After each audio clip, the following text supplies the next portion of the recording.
राम राम दोस्तों, नमस्कार, सत श्री अकाल, सत श्री अकाल। देखो आप कालीबंगा सभ्यता अपन पढ़ रहे थे और अवशेष उसके अपन ने देख लिए थे। बहुत सारे अवशेष मिले हैं और आगे भी मैं अभी आपको कुछ और अवशेष बताऊंगा कि कालीबंगा सभ्यता से हमको और कौन कौन से अवशेष मिले हैं। तो देखो आप जल्दी से देख लेते हैं। तो सबसे पहले तो यहाँ पर मिले हैं आपको कपास के अवशेष।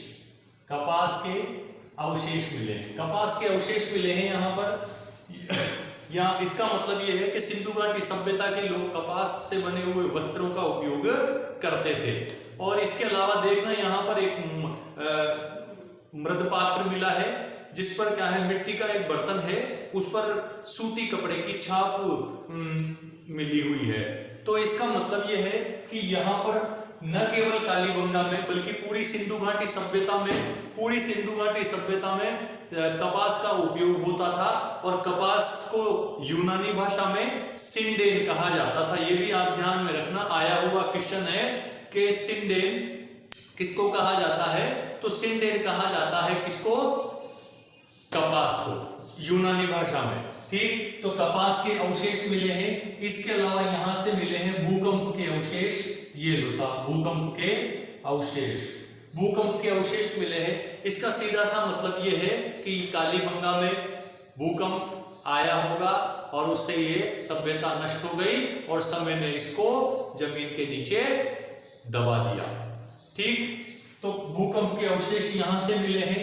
इसके अलावा यहां से मिले हैं एक सेलखड़ी की मुद्रा मिली है। क्या मिली है, सेलखड़ी की मुद्रा मिली है। सेलखड़ी का मतलब होता है पक्की मिट्टी, तो ऐसी मिट्टी जिसको पकाया गया हो। तो सेलखड़ी की मिट्टी की मुद्रा मिली है, सेलखड़ी की मुद्रा मिली है जिस पर व्याघ्र का चित्र अंकित है। व्याघ्र का मतलब होता है बाघ।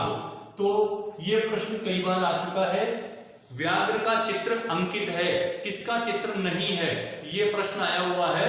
तो ध्यान में रखना, व्याघ्र का, या इसको आप बाघ के दो, बाघ को इंग्लिश में अपन टाइगर बोलते हैं, तो टाइगर या व्याघ्र या बाघ का चित्र इस सेलखड़ी की मुद्रा पर अंकित है। इसके अलावा यहां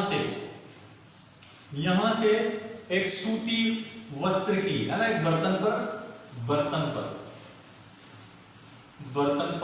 सूती वस्त्र की छाप प्राप्त हुई है। सूती वस्त्र की छाप प्राप्त हुई है। सूती वस्त्र की छाप प्राप्त हुई है। कहां से, कालीबंगा से।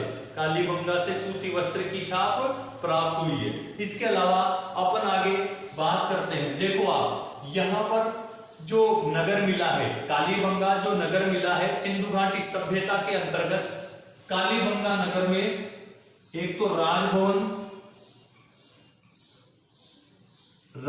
का परकोटा अलग है और जो नगर है जहां पर जनसामान्य लोग रहा करते हैं, वो दोनों ही अलग अलग परकोटे में मिले हैं। सिंधु घाटी सभ्यता में राजा हुआ करता था, तो कहीं तो राजा जो राजभवन है और जो नगर है वो एक ही परकोटे में मिले हैं, कहीं पर दोनों अलग अलग मिले हैं, कहीं दोनों अलग अलग मिले हैं और इनके ये पूरे दोनों एक परकोटे में बंद है। तो अलग अलग प्रकार की यहाँ पर नगर संरचना मिलती है।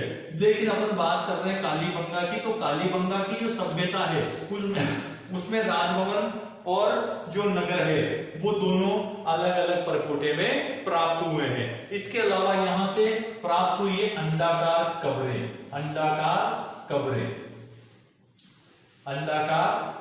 प्राप्त हुई है। देखो आप, अंडाकार कब्रें, और कब्रें क्या काम आती है, मृत व्यक्तियों को दफनाने के लिए। तो ये कब्रें प्राप्त हुई है। इसका मतलब ये है कि कालीबंगा सभ्यता में जो अंतिम संस्कार था वो दफनाकर किया जाता था। लेकिन सिंधु घाटी सभ्यता की बात करें, ऑल ओवर सिंधु घाटी सभ्यता की बात करें, तो यहाँ पर तीनों ही प्रकार के अंतिम संस्कार प्रचलित थे। जैसे उनको दफनाया भी जाता था, उनका अग्नि संस्कार या दाह संस्कार भी किया जाता था, और साथ ही साथ उनको चील कौवों के लिए भी प्रकृति में ऐसे ही छोड़ दिया जाता था। तो यहाँ पर तीनों प्रकार के अंतिम संस्कार प्रचलित थे। ये लेकिन अंडाकार कब्रें कहां पर प्राप्त हुई है, कालीबंगा में प्राप्त हुई है।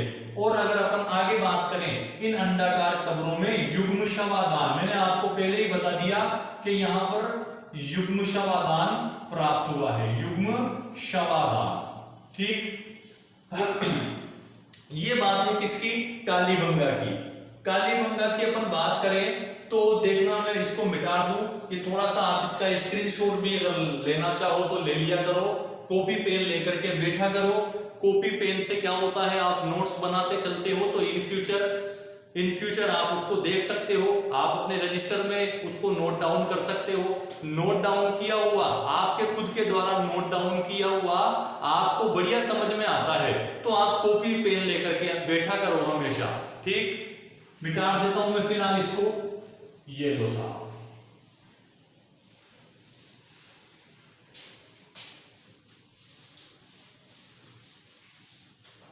ठीक, अब आगे बात करते हैं अपन कालीबंगा सभ्यता, जो कि एक सिंधु घाटी सभ्यता का एक नगर है।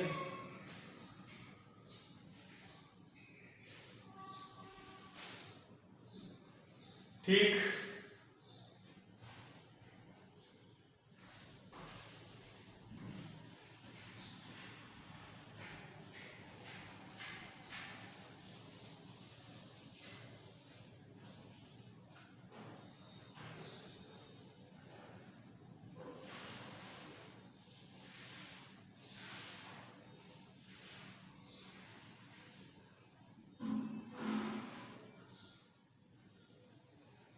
ये तो एक राज संबंध में, कहां पर, राज संबंध में एक स्थान है गिलुंड। क्या नाम है, गिलुंड। ठीक, गिलुंड ये कहां पर पड़ता है, राज संबंध में। कहां पे, राज संबंध में पड़ता है। ठीक, गिलुंड राज संबंध में सिंधु घाटी सभ्यता के अवशेष मिले हैं, कालीबंगा सभ्यता के अवशेष मिले हैं। और क्या अवशेष मिले हैं, यहां से हमको सिंधु लिपि के प्रमाण प्राप्त होते हैं। किसके, सिंधु लिपि के प्रमाण प्राप्त होते हैं, सिंधु लिपि। ब्रुस्तोफेदम आपको याद हो तो मैंने बताया था कि ब्रुस्तोफेदम, डॉक्टर लाल ने इसको ब्रुस्तोफेदम नाम दिया है। सिंधु सभ्यता की जो लिपि है, भाव चित्राक्षर लिपि, उसको डॉक्टर लाल ने ब्रुस्तोफेदम नाम दिया है। तो इस लिपि के प्रमाण कहां से मिले हैं, गिलुंड राज संबंध से मिले हैं। राजस्थान के एग्जाम के लिए ये इंपॉर्टेंट चीज है। आगे देखो आप, बरौर गांव। ठीक, कौन सा, बरौर गांव। बरौर गांव कहां पर पड़ता है, गंगानगर में। ठीक, तो बरौर गांव, बरौर ये कहां पड़ता है, गंगानगर में पड़ता है। ठीक, गंगानगर या श्री गंगानगर। ठीक, यहां से क्या मिले हैं, सिंधु सभ्यता के प्रमाण प्राप्त हुए हैं, सिंधु सभ्यता के प्रमाण प्राप्त हुए हैं। बरौर गांव से, बरौर गांव गंगानगर से सिंधु सभ्यता के अवशेष प्राप्त हुए हैं। इसी के साथ ही हनुमानगढ़ तहसील में, हनुमानगढ़ जिले में, यहां पर हनुमानगढ़ में, बरौर भादरा तहसील में, कहां पर, भादरा तहसील में, भादरा तहसील में एक गांव है करणपुरा। कौन सा गांव है, करणपुरा गांव है। इस करणपुरा गांव से भी सिंधु सभ्यता के या कालीबंगा सभ्यता के अवशेष प्राप्त हुए हैं। कहां पे, भादरा तहसील करणपुरा गांव में। इसके अलावा बीकानेर में एक गांव है सोथी। कहां पे, सोथी, सोथी ये पड़ता है कहां पे, बीकानेर में पड़ता है। कहां पर पड़ता है, बीकानेर में पड़ता है। तो सोथी बीकानेर को कालीबंगा प्रथम कहा जाता है। यहां से भी कालीबंगा के जैसे अवशेष प्राप्त हुए हैं, कालीबंगा प्रथम कहा जाता है। कालीबंगा प्रथम किसको कहा जाता है, सोथी बीकानेर को कहा जाता है।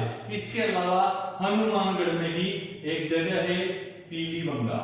पीलीबंगा, यहां से भी अवशेष प्राप्त हुए हैं सिंधु सभ्यता के। ये पीलीबंगा भी राजस्थान में हनुमानगढ़ जिले में है। पीलीबंगा का मतलब होता है पीले रंग की चूड़ियां, और उसी प्रकार से अपन ने देखा था काली बंगा का मतलब होता है काले रंग की चूड़ियां। तो ये कुछ फैक्ट्स थे कालीबंगा के बारे में। राजस्थान की सभ्यताओं के बारे में अपन आगे और पढ़ेंगे। ये फिलहाल कालीबंगा सभ्यता खत्म हुई। धन्यवाद।